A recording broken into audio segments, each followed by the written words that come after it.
Bismillahirrahmanirrahim. Assalamualaikum warahmatullahi wabarakatuh.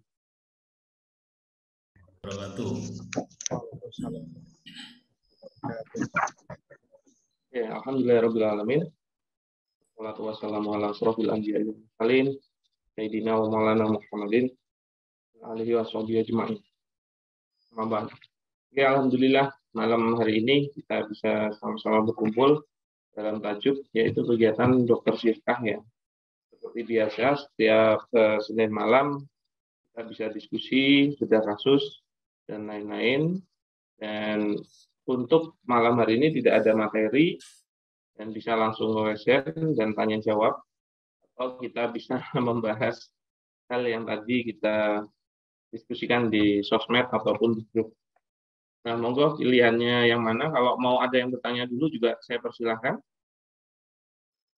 Pak Edi Darmono mau bertanya? Iya, baik, Tad. Ya. Iya. Jadi, Assalamualaikum warahmatullahi wabarakatuh. Waalaikumsalam warahmatullahi wabarakatuh. Bismillahirrahmanirrahim. Wala hawla wala quwwata illa billah. Jadi ada satu pertanyaan yang ingin saya ajukan terkait dengan sirkah. Ya. Jadi beberapa kami ini kan di properti, Ustadz ya. Jadi beberapa perumahan kita sudah lakukan sirkah. Cuman yang menjadi pertanyaan itu adalah berapa sih sebenarnya proporsi yang dianggap atau dinilai adil, memenuhi rasa unsur keadilan dalam hal kaitannya dengan profit sharing antara pengelola dengan investor. Ya, apakah kira-kira ada parameter ya yang bisa di standarisasi ya, terstandarisasi terkait dengan proporsi profit sharing tersebut? Karena ya begini yang saya alami itu, ini saya sendiri alami. Kalau di properti itu, proyek itu baru ya, sama sekali baru artinya baru buka lahan. Antara investor dengan pengelola itu biasanya rekan-rekan menetapkan pengelola itu 70%, yaitu kemudian investor itu 30% atau bisa 35-65%. Cuman bagaimana kalau sirka itu dijalankan pada saat posisi perumahan itu sudah katakanlah 50% berjalan. Nah, apakah tetap dengan proporsi 30-70% tersebut? Nah, di situ muncul pertanyaan apa parameter atau standarisasinya gitu loh. Nah, itu kira-kira Ustaz. Terima kasih. Assalamualaikum warahmatullahi wabarakatuh. Waalaikumsalam warahmatullahi wabarakatuh. Maka kalau pembicaranya tentang bagi hasil, kalau merujuk pada syariat, kaidahnya kan yang yaitu dalilnya adalah pernyataan dari Ali bin Abi Thalib, yaitu al-wadi'atu alal mal warifu ala ma'astaqalau alai. Jadi kalau al-wadi'ah itu kerugian, alal mal dia berdasarkan modal. Sedangkan arifu atau keuntungan itu berdasarkan kesepakatan antar pelaku sirkahnya.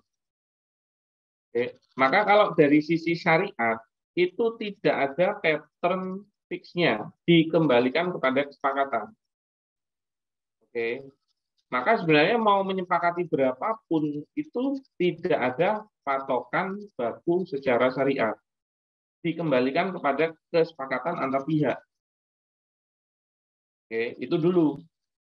Maka berapapun nilainya tidak jadi masalah, yang penting 100% untuk para pelaku sirkah.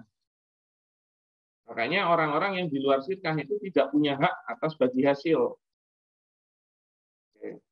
Nah, maka kalau dikembalikan kepada kesepakatan, dan kalau berbicara tentang nilai fair-nya, itu memang dikembalikan kepada perhitungan bisnis. Ya, jadi sebenarnya kalau di luar syariah itu dipersilahkan untuk memilih, itu dikembalikan kepada akal masing-masing.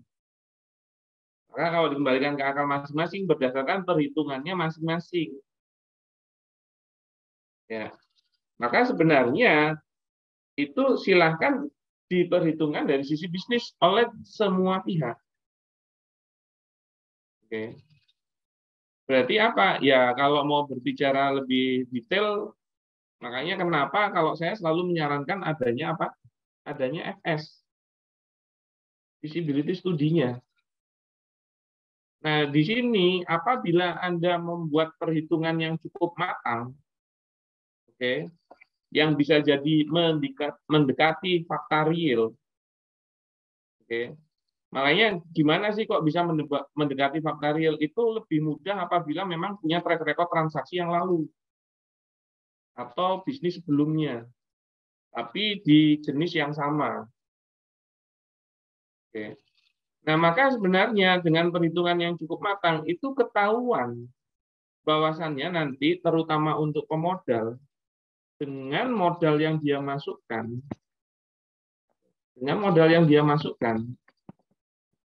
itu dia ideal nggak mendapatkan keuntungan seperti itu. Nah, biasanya kan kalau gampangnya diacu adalah perbandingan deposito. Cuman menurut saya deposito terlalu kecil. Jadi apa? Berapa persen dia per bulan berpotensi untuk bisa dapat untung. Ya. Nah, itu biasanya dihitungnya itu antara 2-3% itu udah bagus. Udah cukup menarik gitu. Jadi misalnya dia masukin 100 juta, oke, dia berpotensi dapat kalau 3% kan 3 juta. Nah, itu sebenarnya cukup bagus karena nanti dia berbicara 1 tahun. Berarti berapa? 36 juta. Jadi kalau 36 juta kan 36%, itu udah bagus banget. Ya. Nah, itu sudah cukup menarik. Maka gimana cara perhitungannya? Menyesuaikan dengan bisnisnya yang Anda bisa aplikasikan di FS-nya yang berpotensi dia 3% itulah begitu. Tapi sebenarnya di 2,5 itu wis apik. Sudah cukup menarik karena kalau di deposito itu per bulannya cuma 0,5 kok. Gitu. Nah, itu bisa jadi gambaran. Maka dengan 2,5% dia per bulan, misalnya begitu ya, kita ambil 2,5% per bulan. Berpotensi seperti itu. Makanya FS-nya itu sesuai dengan jangka sirkahnya. Misalnya FS-nya 2 tahun, ya berarti Anda harus buat perhitungan yang nanti secara totalan, karena kan nggak mesti di awal itu langsung bagi hasil. Itu kalau di-flatkan atau di rata-rata per bulannya bisa 2,5%, intinya ROI-nya terhadap modal yang dia masukkan. Nah, itu jatuhnya bagi hasilnya berapa persen gitu loh. Kalau ternyata dengan perhitungan seperti itu, dia jatuhnya hanya di 20%, ya sudah 80-20. Makanya bagaimana margin keuntungan di dalam penjualan itu juga penting, karena akan berdampak pada potensi bagi hasil yang mana itu bisa menarik pemodalnya masuk. Itu semua saling berhubungan itu.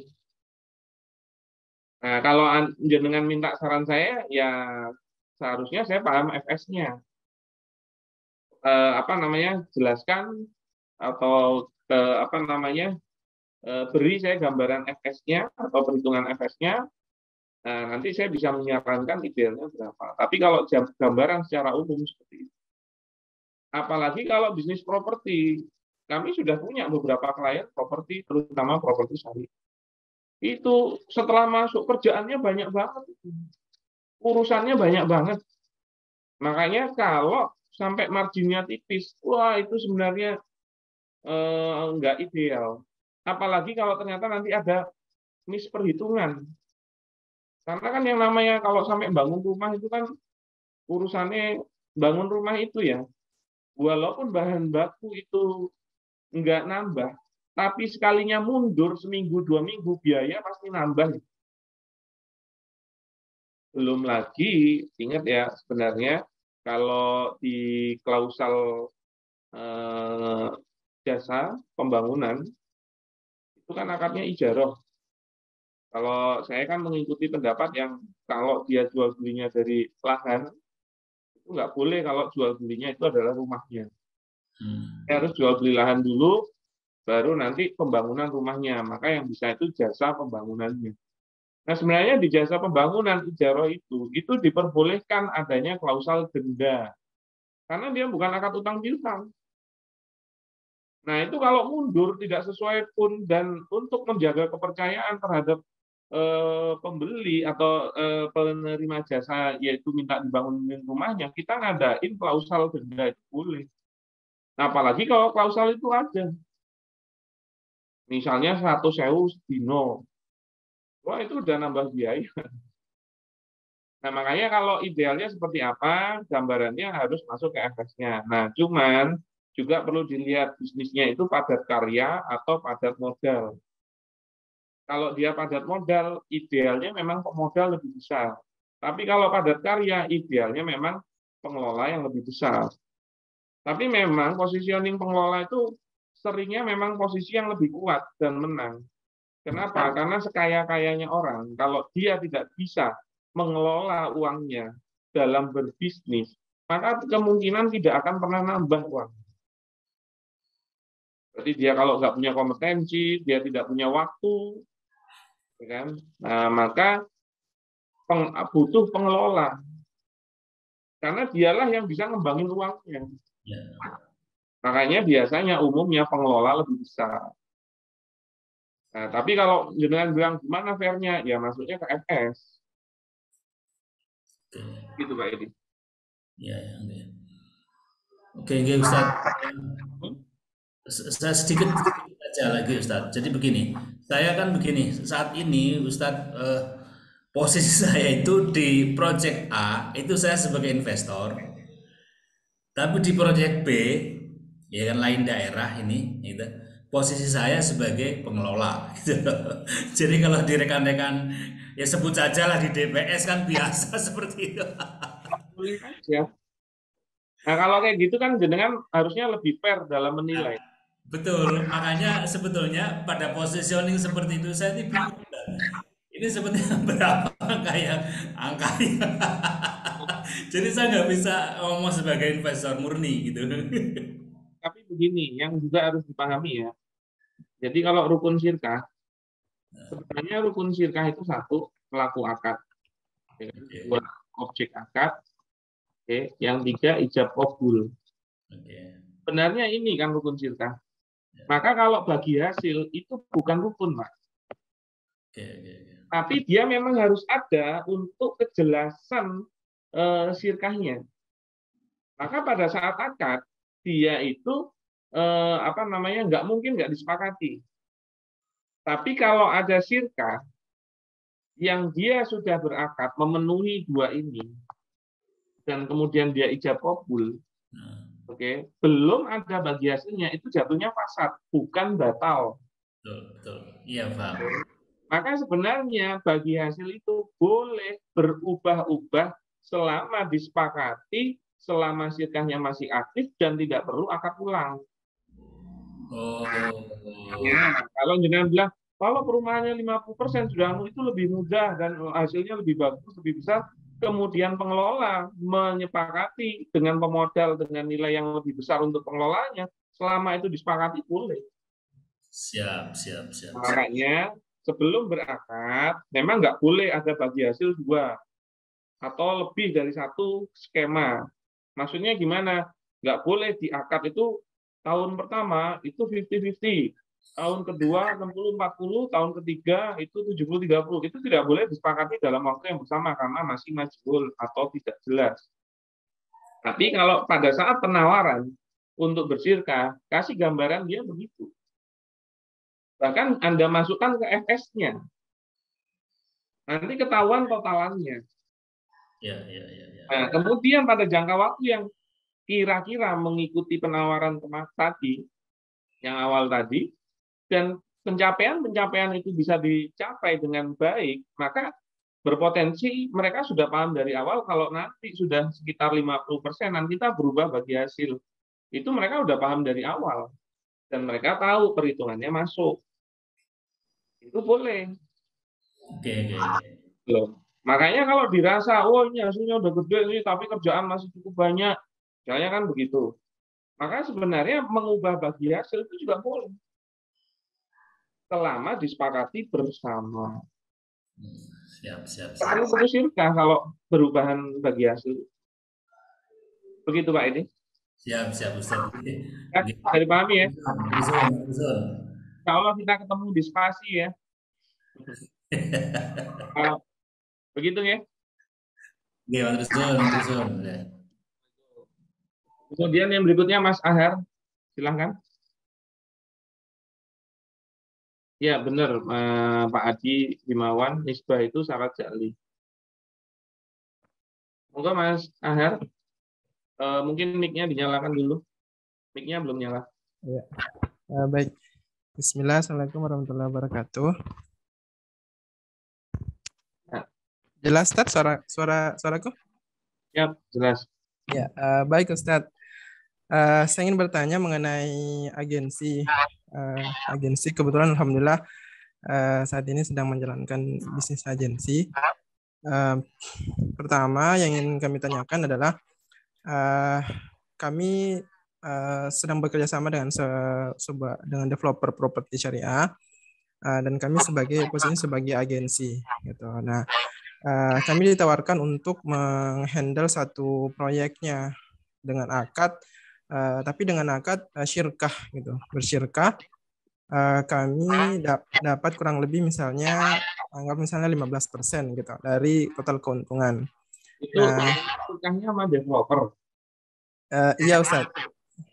Kan sama agen yang lain atau pertama kami diberikan skema syirkah dulu ke developer gitu. Ini makanya ini yang ingin kami tanyakan Ustaz. Kemudian setelah itu ternyata kami baru tahu juga ternyata si pihak developer tuh juga bersyirkah dengan pemilik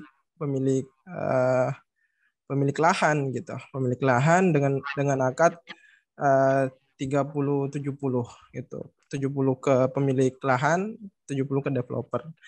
Nah, kami dengan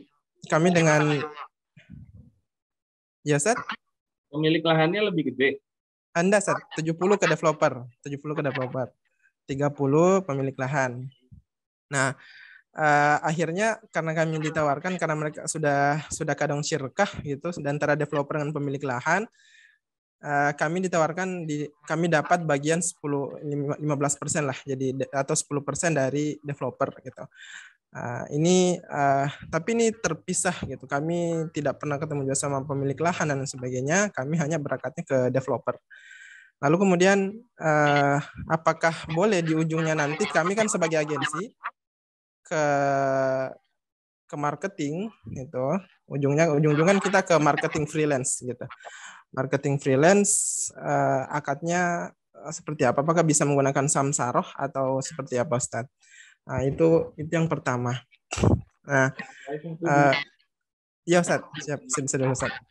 Ya kalau akhirnya pakai marketing freelance, ngapain ada agensi? Kerjaan agensinya ngapain? Itu ini di pihak developer meng-hire kami masukkan kami dalam syirkahnya itu karena memang mereka butuh tenaga di bidang marketing, kurang lebihnya manajer marketing lah seperti itu.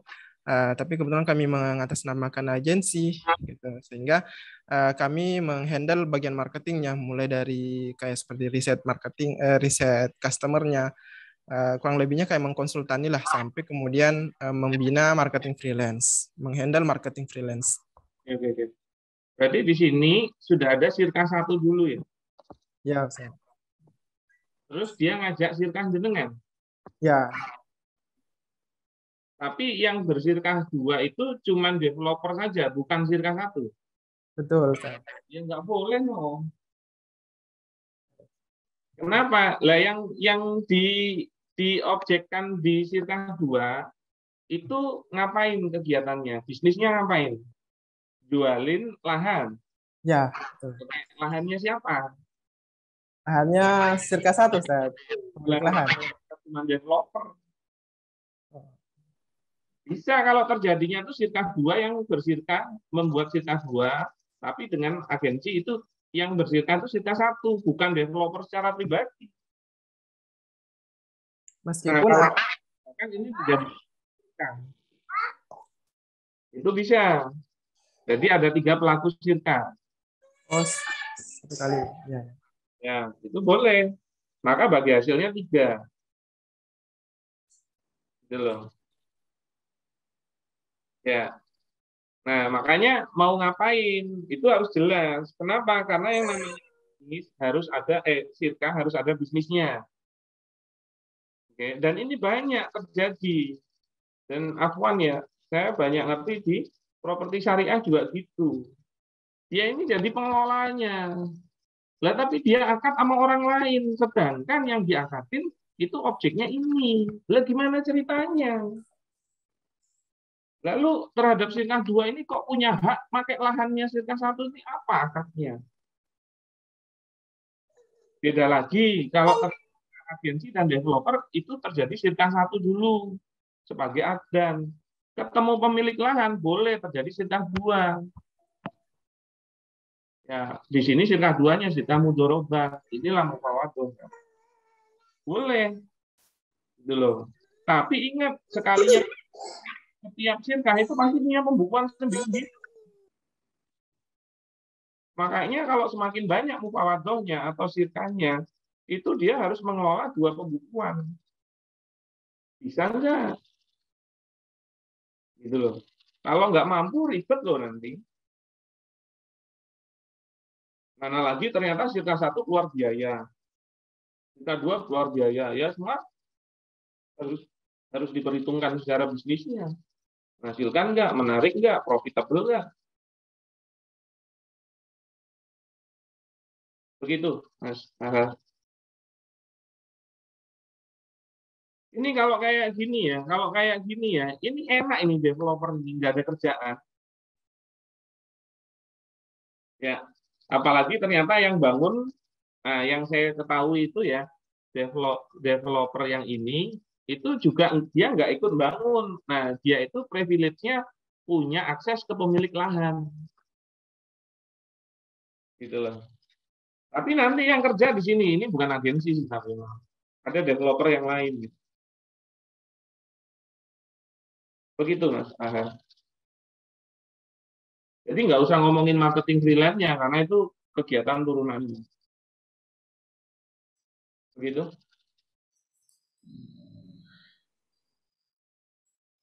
Mic-nya belum nyala.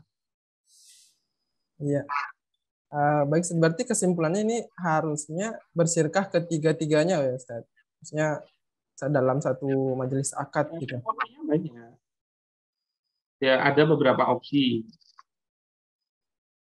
Nah, silakan dipilih yang ideal. Begitu. Ya, baik, Ustaz. Bisa satu lagi, Ustaz?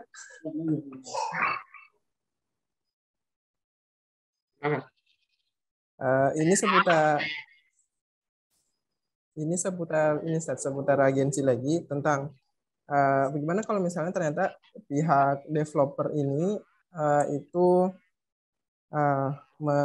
berakad dengan agensi dengan akad wakalah bin ujroh gitu, wakalah bin ujroh. Jadi kemudian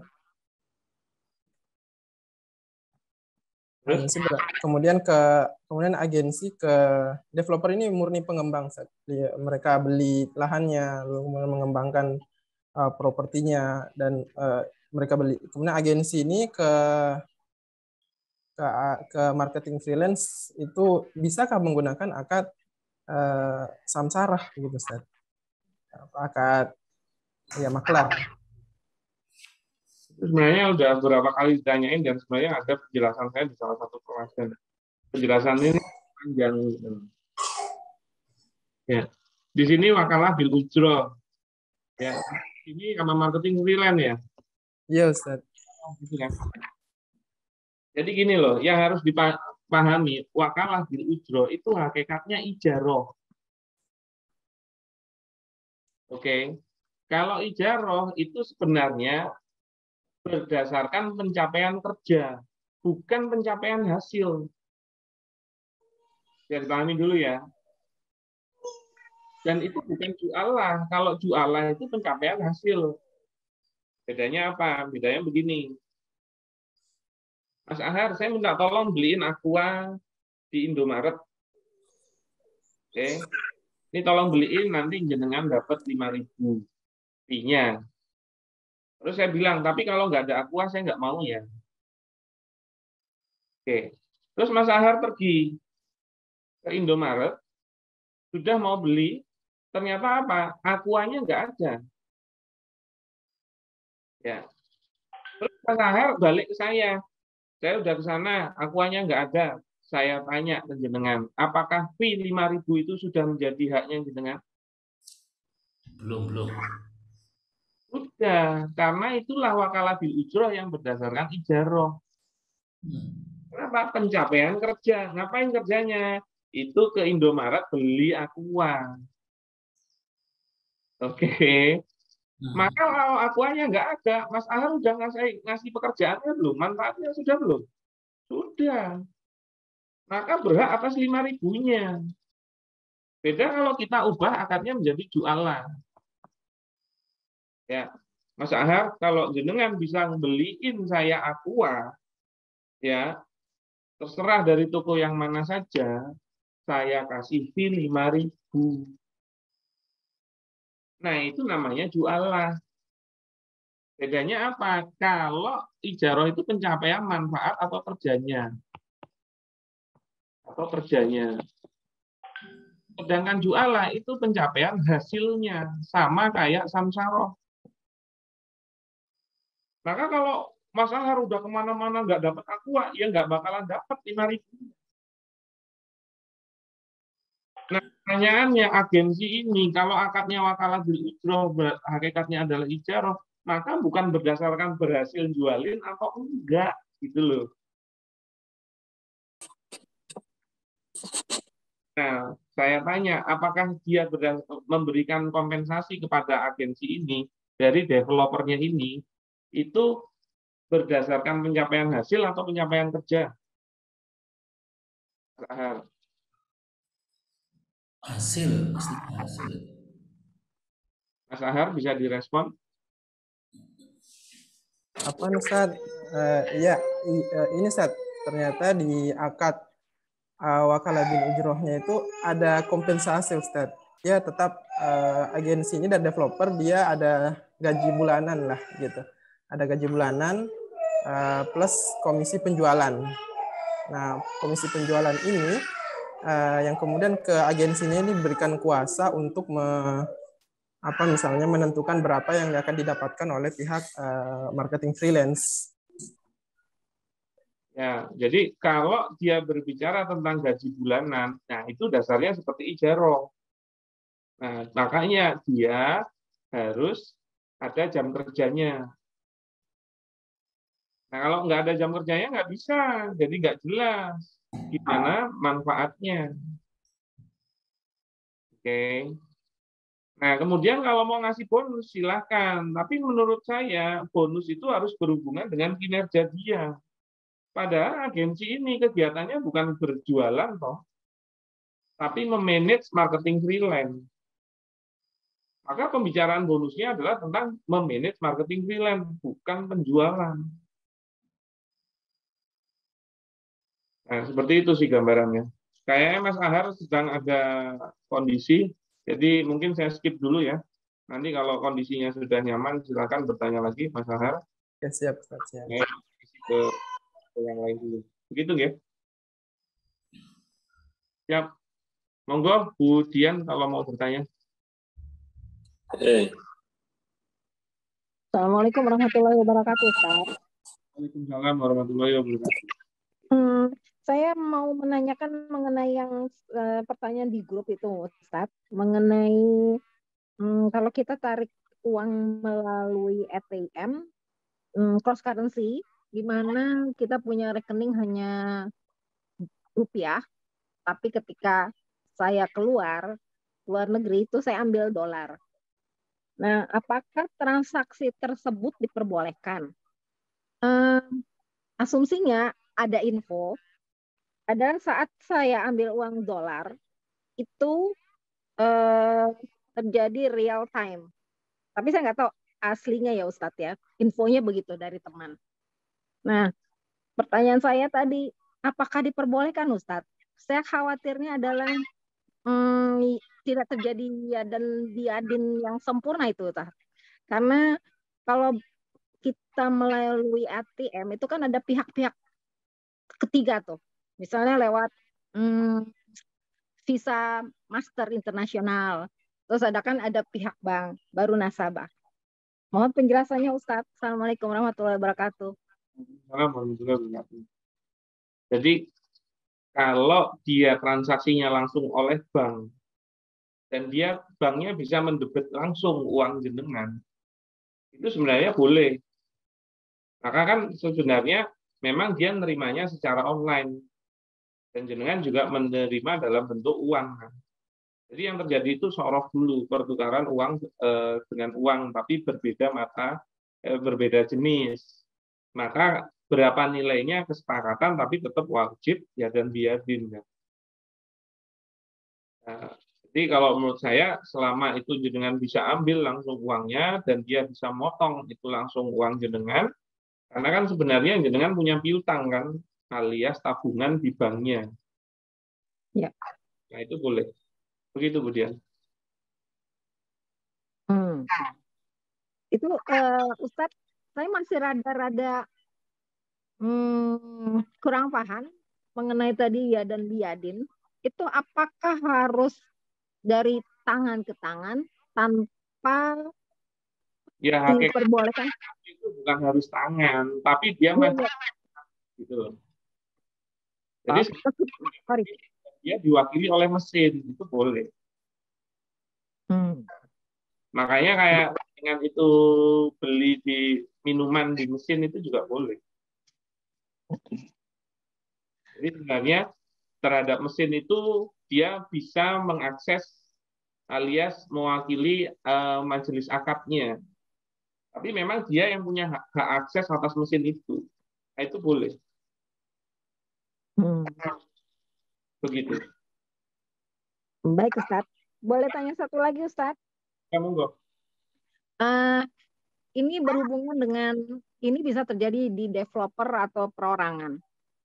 Misalnya gini, perorangan. Saya punya properti, terus saya mau jual.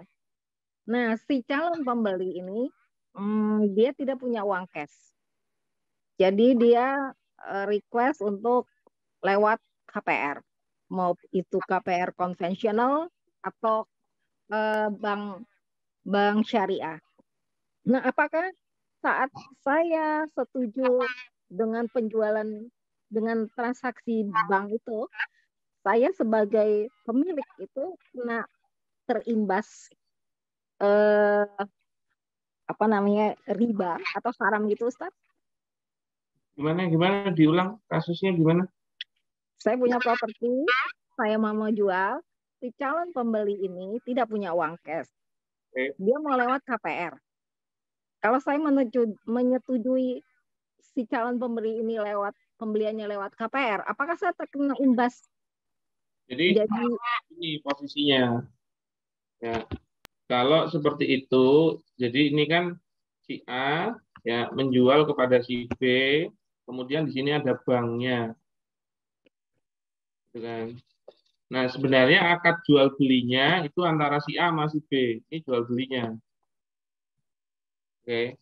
Tapi ternyata dia nggak punya uang. Dia ke KPR ke bank. KPR ke bank itu kan hakikatnya ngasih uangnya, bukan membelikan barangnya. Maka jadi di sini KPR ribawi. Oke. Memang transaksi ribanya itu di sini nih. Oke. Tapi transaksi ribanya itu terjadi gara-gara jual beli yang mana objeknya punya jenengan. Coba kalau ternyata jenengan menjual tapi tidak kepada dia dengan cara KPR, tidak terjadi transaksi ribawi itu. Nah, dalam hal ini jenengan itu sebenarnya bukan pelaku ribanya, tapi gara-gara objek yang jenengan jual, jenengan menjadi wasilah terjadinya transaksi ribanya. Kalau kaidah fikihnya kan al-wasilatu ilal harami haramun. Jadi hal-hal yang menuju kepada keharaman itu atau terjadinya keharaman ya itu dia juga haram. Hal-hal yang membantu terjadinya keharaman itu juga menjadi wasilah keharaman. Hal-hal yang menjadi wasilah keharaman itu hukumnya juga haram, gitu loh.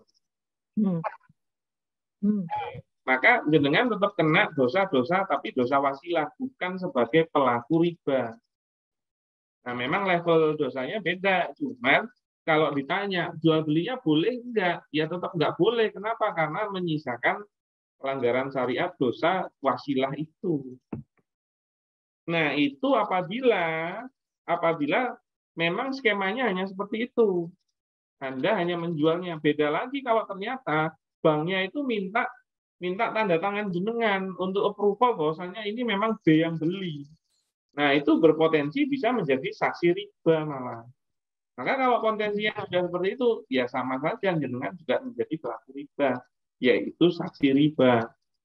Kalau hadisnya kan la'ana Rasulullah Shallallahu Alaihi Wasallam akila riba wa mukilahu wa kasibahu wa syahidaihi. Fakol hum sawaun. Jadi Rasul melaknat pemberi riba, pemakan riba, pemberi riba, ya, penulis riba, saksi riba, mereka semua sama. Nah, yang nggak enak apa? Sebenarnya yang merasakan transaksi ribanya bukan jenengan gitu, tapi jenengan tetap katut.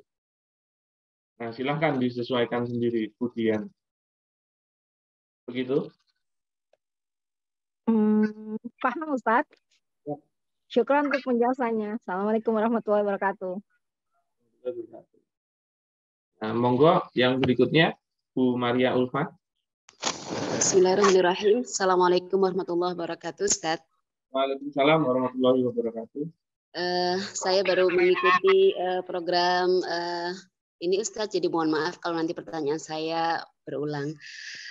Ustaz, saya sedang menjalin syirkah dengan teman saya dalam bentuk jasa, Ustaz. Jadi awalnya saya pemodal dan dia yang menjalankan usaha. Awalnya seperti itu. Tapi ternyata di perjalanan hal itu tidak murni seperti itu, karena memang ternyata saya pun harus ikut terlibat. Jadi syirkah kami ini bentuknya ini, Ustadz, perwakilan cabang travel umroh haji gitu, Ustadz. Nah, saya pemodalnya yang berhubungan langsung dengan pusat. Oke. Sedangkan ya, teman saya ini mengelola di daerahnya begitu, Ustadz.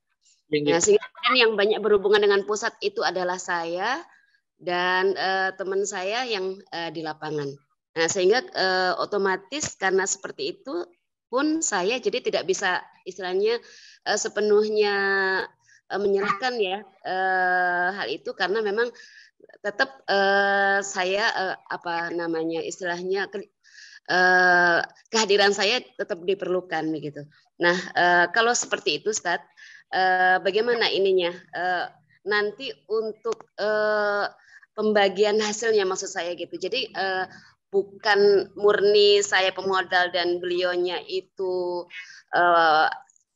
yang menjalankan bisnis, tapi saya ada unsur tenaga dan pikiran di situ. Nah, yang berikutnya, Ustadz, kalau nanti Ustadz. Ya, satu dulu kita bahas, oke. Biar saya suka lupa gitu loh, jadi lebih baik persatu, nanti silakan lagi. Nah, ini kita breakdown dulu. Ada si A, ada si B. Nah, si A ini pemodal dan si B itu pengelolanya, begitu ya? Iya, Ustadz. Oke, sejalannya waktu pemodal itu juga ngasih manfaatnya, pekerjaannya.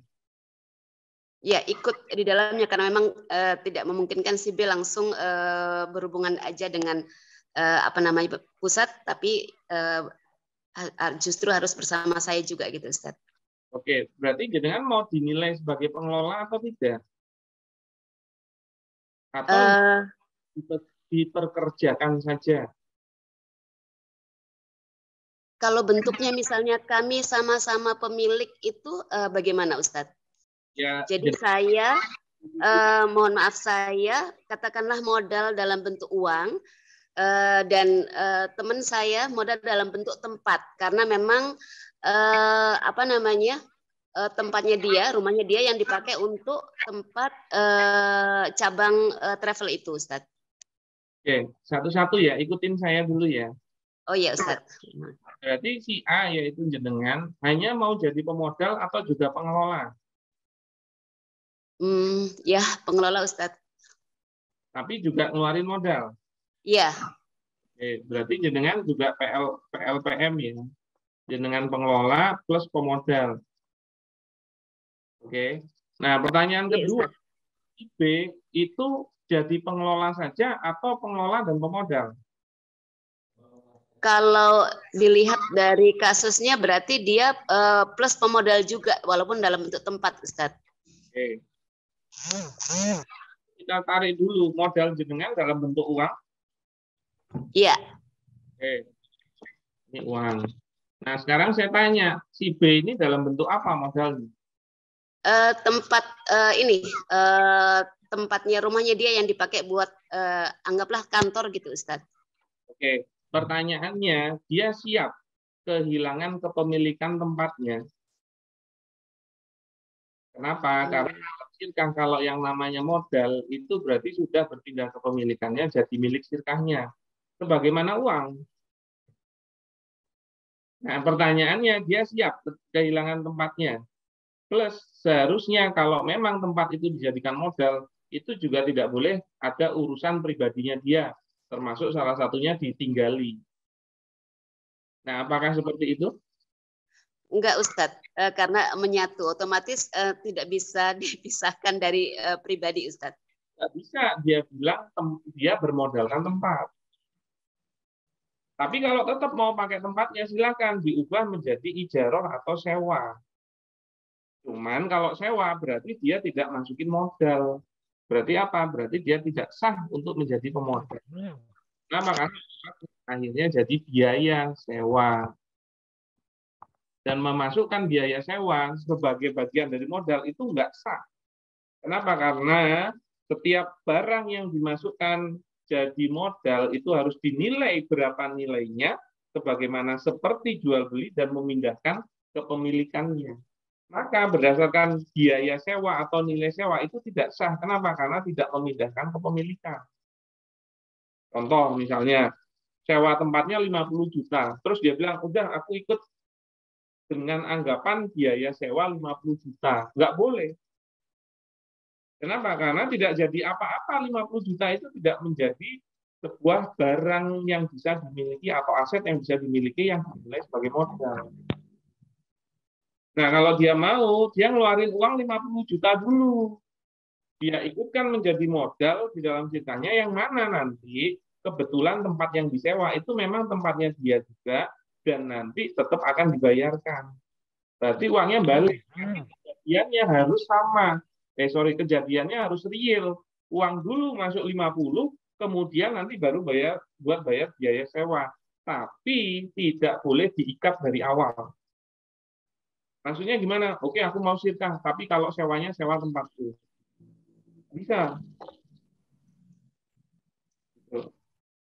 Karena apa? Karena kalau ternyata ada potensi tempat yang lain yang lebih prospektif, bahkan harganya lebih murah. Harusnya kalau dia berpikiran tentang sirkah yang menguntungkan, pastinya dia akan mengambil yang biayanya lebih kecil. Nah, itu juga harus dipahami. Makanya kenapa kejadian uangnya harus sesuai prosedural tadi. Begitu Bu. Maka kalau dia tidak memasukkan nilai apa-apa, tempatnya juga nggak jadi, biaya atau modal sebagai nanti diganti menjadi biaya sewa juga enggak secara uang, maka tidak bisa sirkah. Kenapa? Karena dengan PL plus PM ketemu cuman PL, itu nggak ada skema sirkahnya. Nah, kalau tetap mau jalan, opsinya jenengan tetap jadi pemodal saja, nggak usah jadi pengelola. Loh, tapi saya harus ngurus-ngurus yang hubungannya sama siapa namanya? Pusat. Nah, maka manfaat ngurusnya itu diujroh aja. Nah, boleh pemodal itu kerja untuk perusahaannya dengan akad ijaroh, dan dia nanti dapat ujroh, selama juga tidak boleh diikat dari awal. Oke, aku mau sirkah, tapi nanti aku yang jadi pegawaimu untuk urusan itu ya. Nggak boleh gitu juga. Dan kalau ternyata terjadi akad ijaroh plus ternyata jenengan nggak kompeten, pengelolanya kalau mau memutuskan kontrak jenengan atau mecat jenengan, ya boleh-boleh saja. Nggak boleh terus dia bilang, awas ya kalau dipecat nanti aku ambil modalku. Begitu Bu Maria Ulfa. Ya Ustaz. Jadi dalam posisi seperti ini harus ada yang diubah begitu maksud Ustadz supaya syirkahnya itu syirkahnya maksudnya bisa diterima gitu ya Ustadz? Ya, kalau skemanya PL plus PM itu mudorobah, ada skema syirkahnya. Gitu loh. Nah, kalau jenengan juga manfaatnya sebenarnya tidak rutin, jenengan manfaatnya kan kalau ada urusan sama pusat aja kan? Bukan hanya itu, tapi juga marketing juga gitu Ustadz? Boleh, diujroh marketingnya. Bahkan nanti berdasarkan closingan, itu boleh nanti akarnya jualan. Jadi nanti per closing jenengan dapat misalnya 2-3 juta gitu. Itu boleh.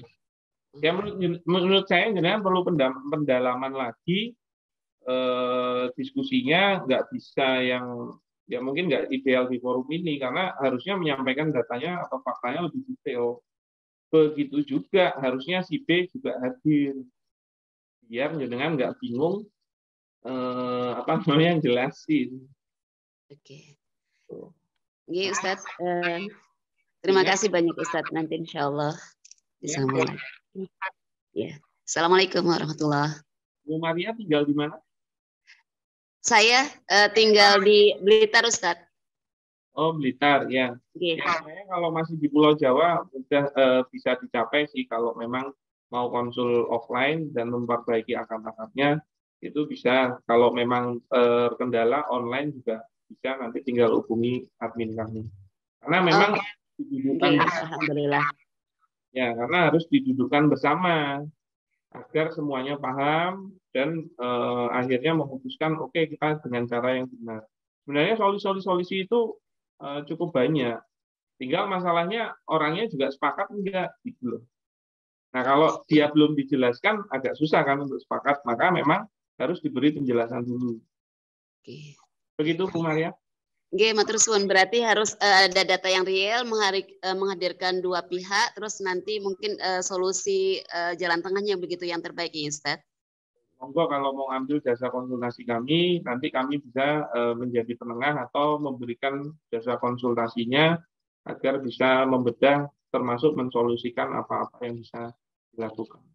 Nah, karena kalau sirkah jenengan ini enggak sah, maka sebenarnya jenengan kerja itu nggak sah, ngasih manfaat nggak sah, modal yang jenengan berikan nggak sah, bahkan bisnis yang dijalankan itu secara syariat tidak sah, termasuk ngangkat pegawai nggak sah. Nanti kalau dapat untungnya nggak sah, untungnya dibagi hasilnya nggak sah, dan semua harta yang hasil dari akad yang tidak sah itu sebenarnya harta yang tidak sah, dan semua harta yang tidak sah adalah harta yang haram. Padahal ini kegiatannya umroh, nah kan sama haji, nah kan jadinya kan nggak sinkron. Bantu orang lain untuk beribadah, tapi akad yang dilakukan ternyata salah.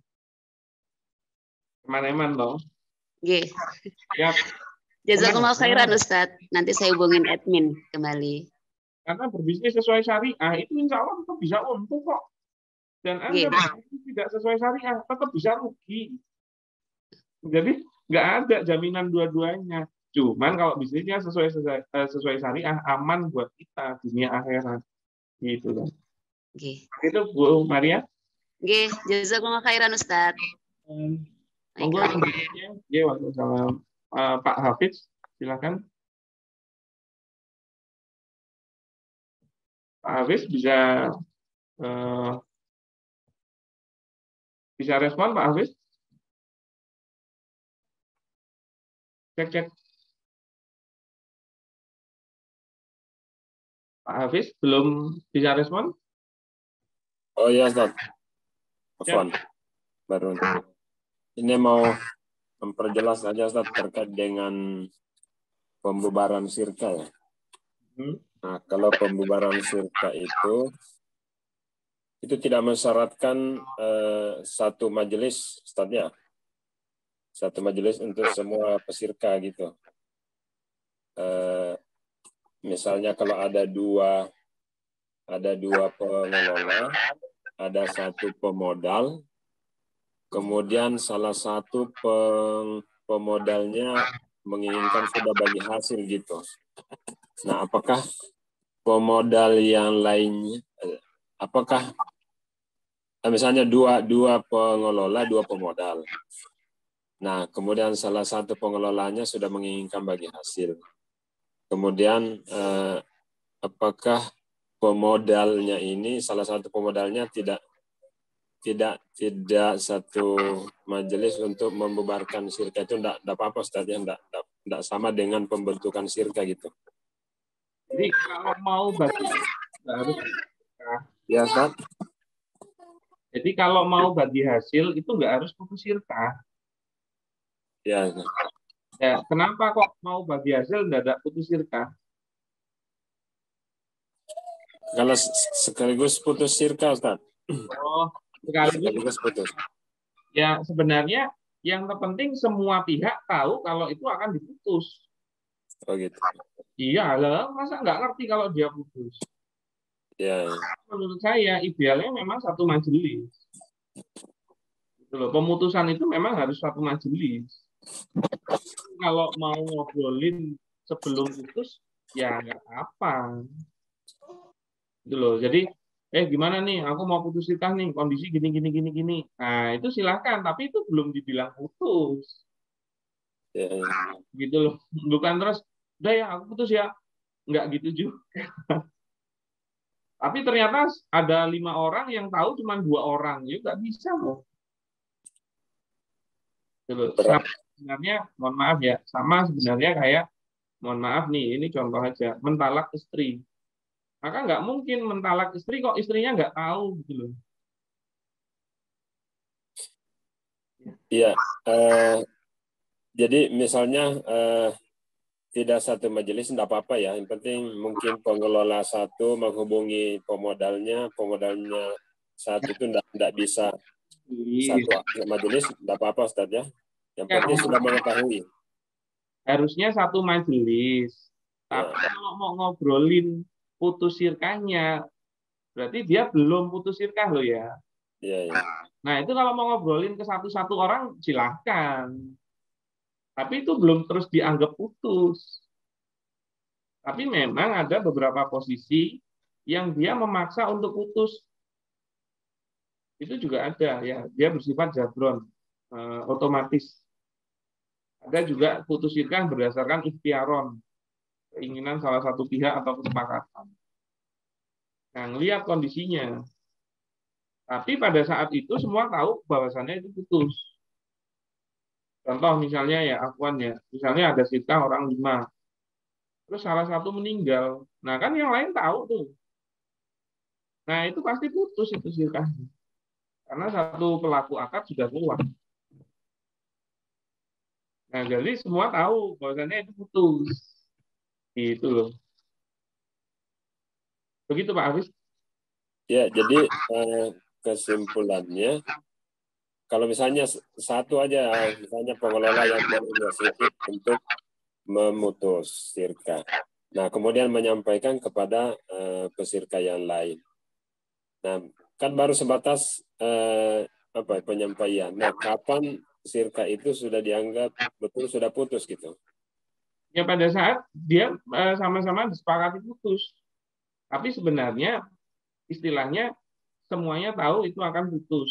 Bahwasannya dia ada yang nggak sepakat pun sebenarnya bisa putus. Yeah. Nah, cuman begini loh, putus sirkah itu kalau dia paham sirkah dan bisnis nggak segampang itu dia putus.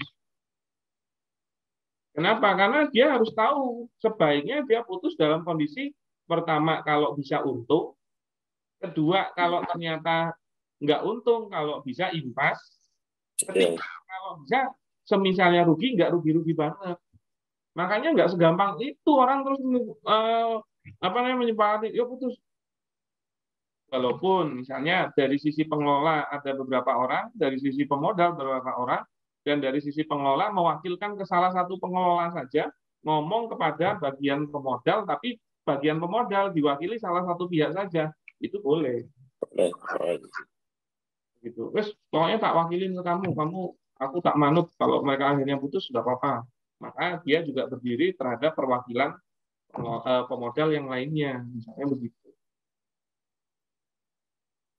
Begitu Pak Hafiz? Oh ya, Ustaz. Ya Pak, siap Ustaz. Syukran. Penjelasan Ustaz. Oke.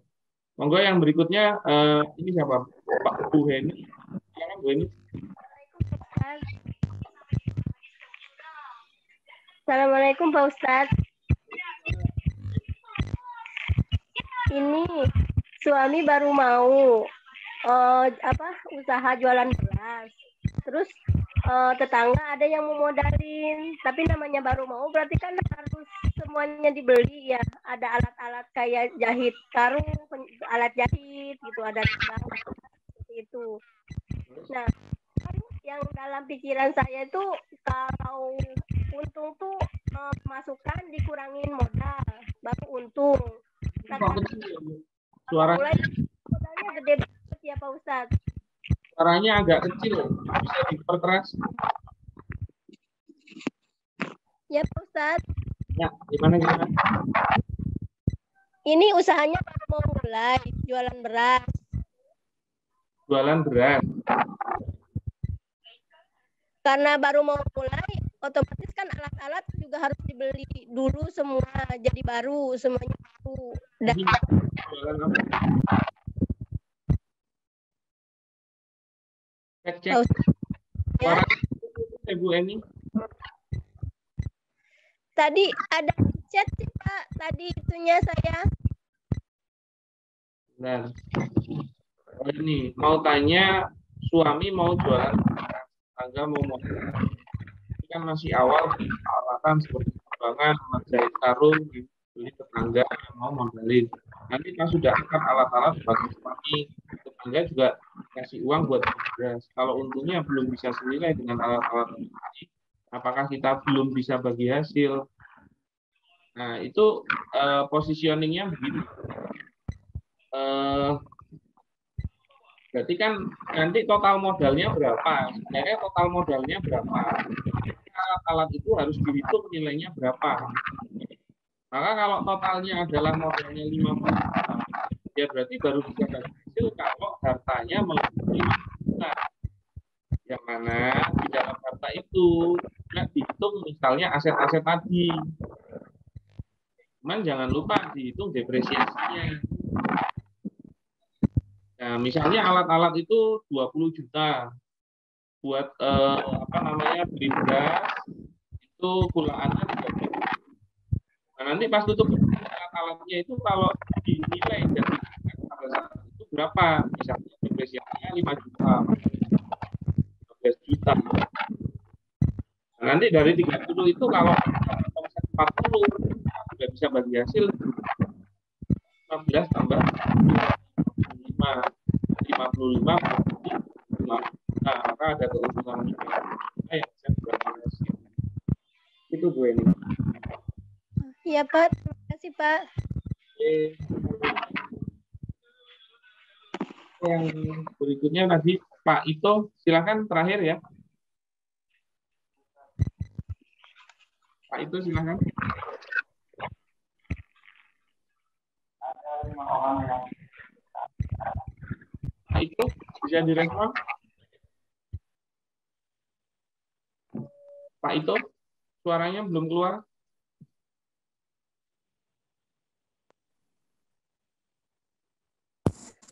Cek. Ya, monggo Pak Ito. Ya, ada 5 orang yang bersirka abdan, Ustaz. Nah, setelah berapa tahun sirka ini putus.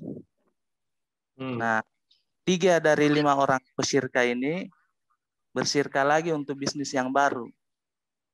Nah, ternyata di bisnis yang baru ini, ketiga orang tadi ini memanfaatkan aset dari bisnis lama.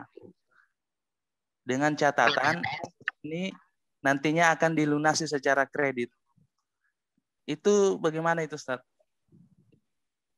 Ya, jadi sebenarnya kan itu berlima, ya itu melakukan sirkah abdan dulu. Nah, kemudian dia putus. Nah, dengan putusnya itu sebenarnya harta itu harusnya di-mapping dulu. Yang mana nanti harta ini harusnya terdistribusi nih, ketahuan. B punya berapa, E punya berapa, C punya berapa, B punya berapa, A berapa. Nggak mungkin nggak ketahuan, walaupun itu bisa jadi ya itu terhadap satu barang. Misalnya barangnya itu tinggal aset nilainya 10 juta. Nah, ingat ya, sirka abdan itu ada tidak hanya kesepakatan terhadap bagi hasil, dia harus ada kesepakatan atas bagi rugi karena nggak pakai modal. Tuh. Makanya kalau ada kerugian juga dia nanggung. Nah, karena dia sebenarnya abdan nggak ada modal, harta itu pasti kalau ada itu bersifat surplus. Tapi ingat semua utang harusnya sudah selesai. Misalnya ada utang. Maka ketahuan itu misalnya dia ini 10 juta dalam bentuk barang. Kalau ternyata bagi hasilnya adalah 1/5 semua, ya berarti semua punya hak 2 juta, 2 juta, 2 juta. Nah, sudah ketahuan misalnya begitu. Kemudian si ABC ini melakukan sirkah sendiri, sirkah abdan lagi. Maka dia bisa membeli nilai kepemilikan B dan E tadi. Nah, yang membeli apakah perorangan ABC atau sirkahnya, silahkan. Nah, kalau sirkahnya berarti kalau alat itu satu misalnya ya, jadi asetnya tinggal motor harga 10 juta gitu. Maka nanti wajib ngelunasi ke D sama E seharga 2 juta per orangnya. Dari sirkah abdan yang kedua, ini sirkah abdan 1, ini sirkah abdan 2. Nah, itu boleh. Dan 2 jutanya per 2 juta dikasih ke D dan E, itu besok kalau udah dapat keuntungan dan itu disepakati waktunya kapan, itu boleh.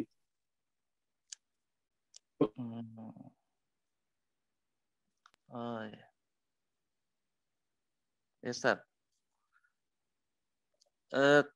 Bagaimana, Ustaz, kalau seumpama dia bisnis jasa? Ya. Ya, kalau dia bisnis jasa, penggunaan portofolio untuk di bisnis baru, bagaimana itu, Ustaz? Maksudnya, portofolio lama, di bisnis lama. Brandnya? Ya. Yang mau jenengan tanyain portofolio itu maksudnya gimana? Misalnya bisnis antara bisnis lama dan bisnis baru ini, sejenis, masih bermain di lahan yang sama. Nah, itu kan ada portofolio dari bisnis lama. Nah, itu mau digunakan di bisnis yang baru, itu bagaimana itu, Ustaz?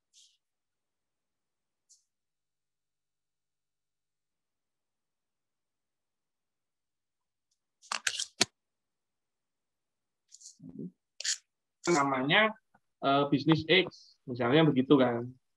Nah, besok ABC itu mau pakai nama X ini. Nah, itu harus atas izin B dan E atau dibeli kepemilikan B dan E-nya. Begitu. Nah, itu. Oh, ya. Siap, Ustaz. Kalau portofolio itu kan mengenai produknya. Jadi kalau produk ya memang bisnisnya sendiri-sendiri. Kalau tadinya bakso ya tetap jualan bakso ya boleh, wong sirkahnya putus kok. Begitu ya. Berarti kalau D dan E ini merelakan, boleh begitu, Ustaz ya? Rela itu maksudnya hanya dipinjam atau dihibahkan. Iya, punya kepemilikan, cuman nggak pakai kompensasi. Oh iya. Nah, kalau hibah maka dia berpindah kepemilikan tanpa kompensasi. Oh iya, Ustaz. Ya, Begitu. Ustaz. Syukur, Ustaz. Nah ini saya mau menyampaikan satu info, ya, info yang sangat menarik. Insya Allah Bisyaro ID akan menjalankan 5 days eksklusif workshop, yaitu apa? Spasi, Sekolah Pengelola Syirkah. Wah, ini nggak main-main nih. Ya, soalnya kalau main-main capek. Nah, di 5 hari ini akan berbicara tentang muamalah, manajemen, keuangan, marketing, dan branding. Nah, tanggalnya adalah Maret 14-18. Ya. Nah, insya Allah masih sekitar 2 bulan lagi. Nah, makanya kalau mau persiapan dari sekarang, silahkan. Nah, ini insya Allah launchingnya tanggal 7. Ya, hari Senin minggu depan. Nah, ini dikasih tahu dulu dari sekarang. Karena kami belum habis ini secara full di sosmed atau ke umum. Latar belakangnya apa? Ada banyak keluhan dari para investor yang mengatakan kesulitan menemukan pengelola SITA yang amanah, kompeten, dan profesional. Jadi selama ini kami banyak diskusi, itu yang banyak problemnya itu malah pengelola. Atau yang mudah itu malah nyari pemodal, tapi susah nyari pengelola SITA yang amanah, kompeten, dan profesional. Padahal banyak yang nanyain juga ke kami, ada yang mau disirkahin nggak, ada yang mau disirkahin nggak, tapi yang memang dia qualified. Bahkan kami sampai titik saat ini belum punya pengelola yang qualified. Oke. Amanah itu maksudnya adalah sifat yang bisa dipercaya. Kompeten adalah cakap dalam menjalankan bisnisnya sesuai syariah. Profesional itu adalah kemampuan menjalankan bisnisnya agar menghasilkan keuntungan. Nah, banyak juga pebisnis yang butuh modal. Dia bilang butuh modal, tapi ketika berhadapan dengan investor tuh nggak siap gitu loh. Bahkan apa? Buat proposal aja nggak bisa, membuat visibility study nggak bisa, proyeksi bisnis nggak bisa. Itu minta modalnya ratusan juta bahkan MM-an. Bahkan suruh membuat laporan keuangan nggak bisa gitu loh. Itu kan mencengangkan. Padahal calon investor yang sudah terbiasa investasi di bisnis itu pasti mengukur keseriusan calon pengelolanya lewat presentasi tadi. Apalagi para investor yang sudah punya pengalaman. Gitu. Jadi tahu mana yang serius, mana yang enggak. Nah, visi misinya adalah untuk itu Bisyaro menyelenggarakan acara spasi yaitu Sekolah Pengelola Syirkah eksklusif workshop selama 5 hari. Visinya apa? Mencetak para pengelola syirkah yang amanah, kompeten, dan profesional. Misinya apa? Mengedukasi syirkah yang sesuai syariah ke masyarakat luas. Mengedukasi syirkah sebagai solusi permodalan tanpa utang ribawi. Begitu juga membantu para pengelola syirkah menjadi amanah, kompeten, dan profesional. Kemudian apa? Ingin banget memperbanyak kerjasama syirkah yang sesuai syariah untuk memperkuat ekonomi umat. Kami itu sangat senang kalau dana umat itu diputerin. Karena memang sebaiknya seperti itu. Dan juga membantu banyak pebisnis yang butuh gitu loh. Tapi muterinnya itu ya yang benar. Benar sesuai syariah dan menghasilkan. Jadi nggak cuma benar sesuai syariah tapi tetap rugi. Ya ngapain? Coba sekarang yang terjadi apa? Nama syirkah itu kan jadi jelek. Gara-gara apa? Banyak kejadian orang syirkah apa yang nggak tahu ilmunya, salah ngelolanya, bisnisnya ngawur, cuman jadinya zong. Padahal dana yang diputar udah gede. Nah itu kan masalahnya sebenarnya belum punya ilmunya, sudah jalanin. Selain dari syariahnya, ternyata ilmu bisnisnya juga ecek-ecek gitu loh. Nggak mungkin jalanin modal ratusan juta bahkan MM-an. Kok manajemennya manajemen warungan gitu loh. Membagongkan. Nah, untuk itu kami nanti melakukan spasi ini dengan 6 pemateri. Ada Ustadz Condro, ada saya, ada Coach Alfian, ada Ustadz Andika, ya, ada Pak Chandra, X-Bank, sama Mas Yoi.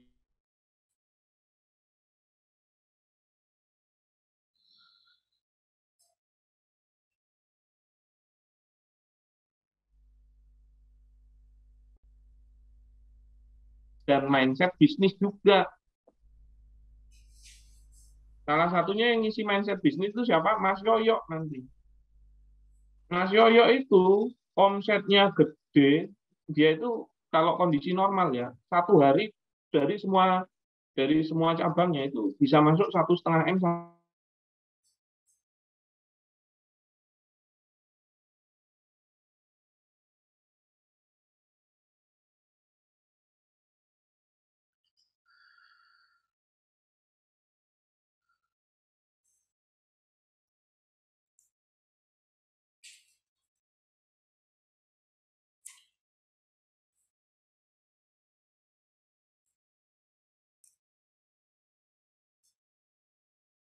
Dan juga branding.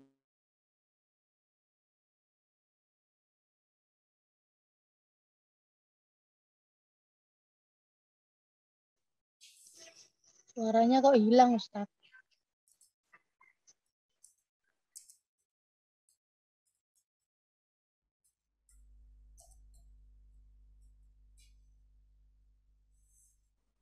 Cek. Masuk suara saya? Ada. Ya.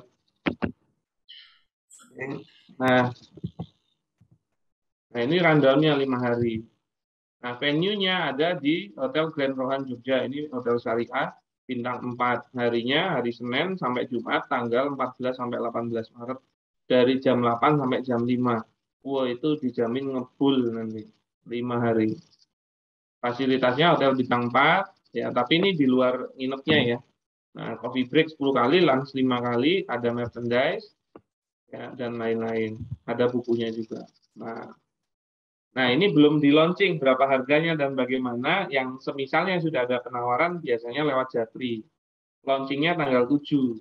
Makanya kalau mau tahu ya Japri ke admin kami, itu nomornya 0811 2653 523 biar dapat penawaran khusus dan itu bukan harga publish.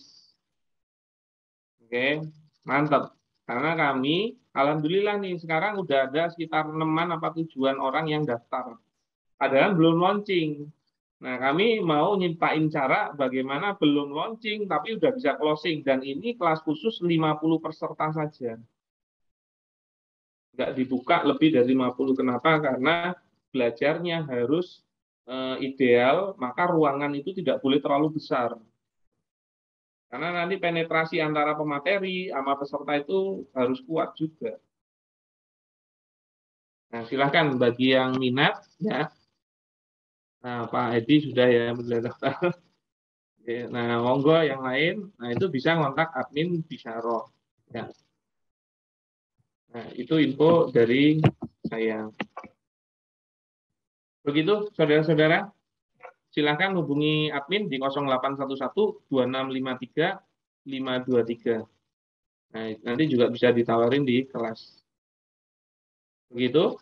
Oh iya, ada satu lagi tambahan diskusi ya. Tadi saya lupa. Saya ya itu offline 5 hari ya. Jadi nggak main-main karena harus tenanan. Nah, potensinya nanti bagi mereka yang lulusan spasi dan memang dia terkategori qualified itu bisa masuk ke list kami dan bisa kami nanti referensikan kepada para pemodal. Enak gitu loh kalau dapat yang kompeten dan tenanan. Ya, itu Pak Adi Himawan juga sudah daftar. Nah, satu lagi tadi ada diskusi ya. Jadi apabila tadi kan saya diskusi di sosmed itu ya.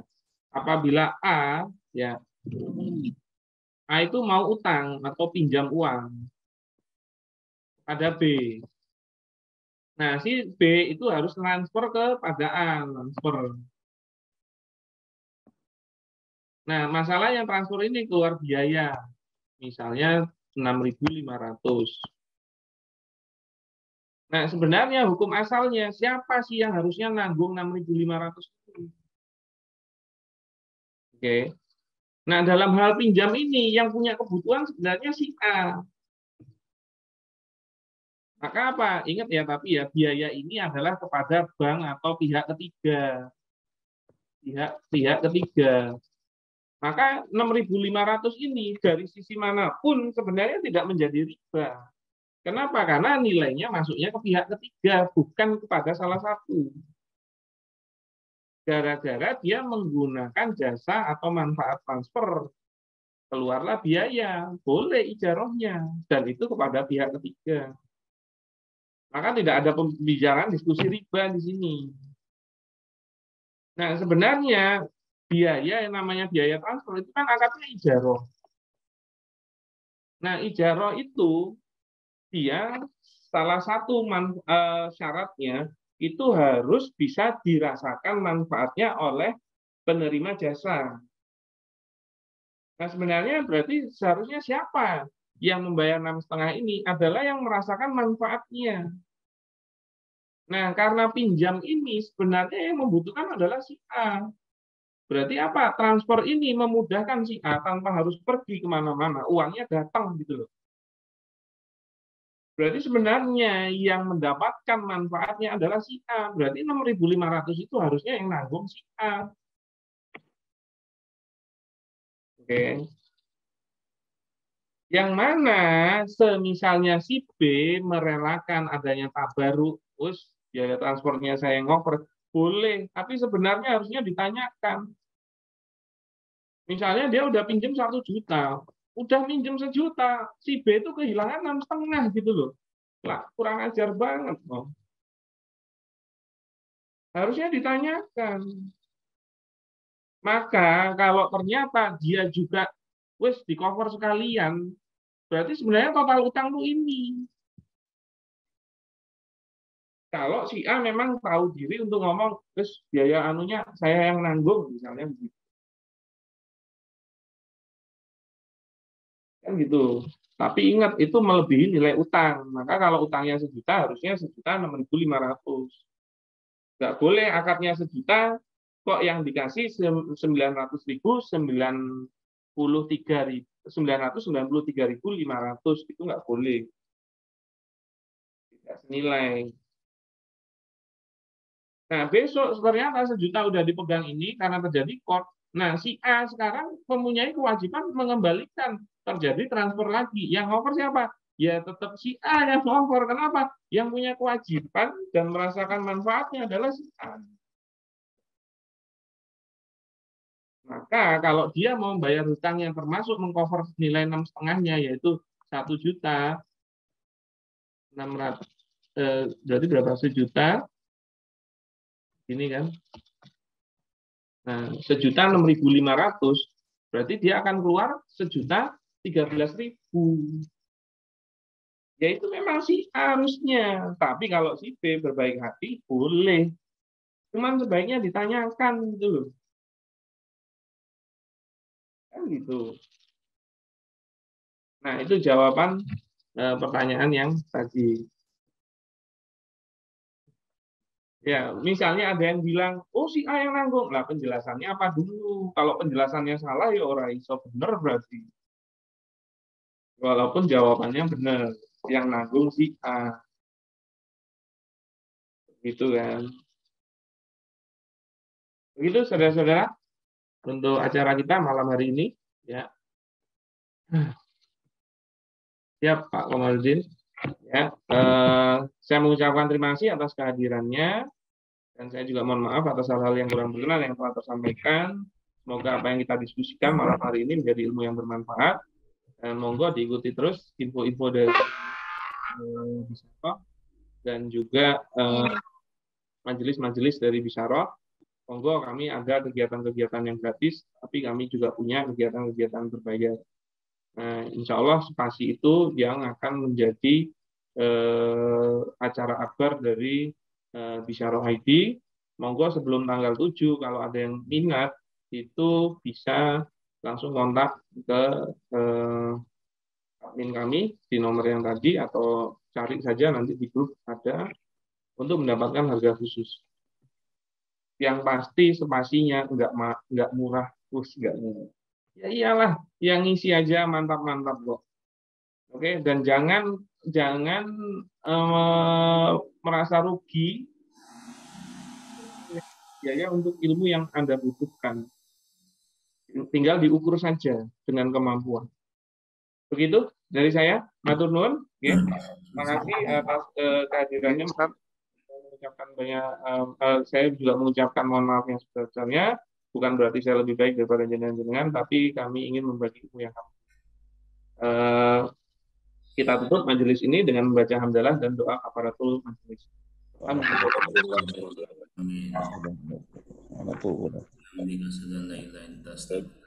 Begitu, matur nuwun.